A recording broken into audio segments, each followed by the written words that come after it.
Kakinada smart city నిర్మాణం ఆలస్యం కావడానికి గత పాలకుల నిర్లక్ష్యమే కారణమని కాకినాడ ఎమ్మెల్యే వనమాడి కొండబాబు ఆరోపించారు. నగరపాలక సంస్థ నూతన భవన నిర్మాణాలను ఆయన తనిఖీ చేయగా కమిషనర్ వెంకటరావు నిర్మాణ పనుల వివరాలను వివరించారు.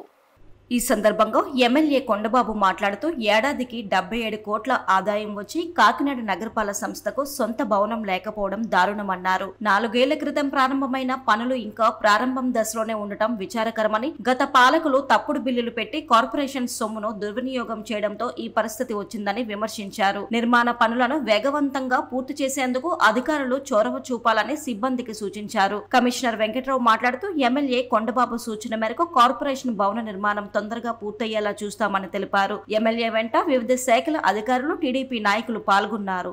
ఇవాళ కమిషనర్ ఎక్కడ కూర్చున్నారండి? మేము కట్టిన స్త్రీ శక్తి భవన్లో ఎక్కడో 44 వార్డులో కూర్చుంటున్నారు. అక్కడ ఆఫీస్ కూడా చిన్నది, అది ఏంటి ఇంకో సెక్షన్ ఒక చోట, ఇంకో సెక్షన్ ఒక చోట, ఇట్లాగా విచ్చలవిడిగా ఉంది. అంత కూడా ఏదైనా పని కోసం వెళ్ళాలంటే ఒకళ్ళు అక్కడికి ఒకళ్ళు ఇక్కడికి అక్కడికి వెళ్ళి పరిస్థితి ఉంది. అదేనా స్త్రీ శక్తి భవనం నేను కట్టించాను, మా టైంలో మేము కట్టించాం. స్త్రీ శక్తి భవనం అని కడితే ఆ భవనంలో ఈరోజు కమిషనర్ ఆఫీస్ రన్ అవుతుంది. సరే, ఇలాంటి బిల్డింగ్ ఇప్పినప్పుడు యుద్ధ ప్రాతిపదికన చేయాలి, ఆ విధంగా పనిచేయాలి. 4 సంవత్సరాలండి కాకినాడ ప్రజలకు కట్టవలసిన బిల్డింగ్ 4 ఇయర్స్ అయింది, ఇంకా అవ్వలేదు. ఎప్పటికి అవుతుందో తెలియదు. చాలా బాధ వేస్తుంది. ఈ కాకినాడ కార్పొరేషన్ సొమ్ము, ప్రజలకు పన్నులు కట్టిన సొమ్ము. ప్రజలారా, నీకు చెప్పాను, మీరు ఎంత సొమ్ము కట్టారు? మీరు మనం కట్టిన సొమ్ము అంతా 77 కోట్ల రూపాయలు. సరే, మన అవసరాలు తీర్చడానికి వచ్చి 42 కోట్లు ఖర్చు అయిపోయింది. సరే, మిగతా సొమ్ము ఉంది. స్మార్ట్ సిటీ 38 కోట్లు ఇస్తుంది. నువ్వు 20 కోట్లు ఇచ్చుకో. ఓకే, స్మార్ట్ సిటీ నిధులు రాలేదు కదా, మన నిధులతోనే పూర్తి చేయాలి దీన్ని. ఇది మన అవసరం, ఇది మన కోసం. ఆ డబ్బులు తర్వాత తీసుకోవాలి నువ్వు. ఇది అవసరం కోసం చేయాలి బిల్డింగ్. ఇది అంటే అడ్మినిస్ట్రేషన్ ఆఫీసే లేకపోతే ఏంటి అసలు?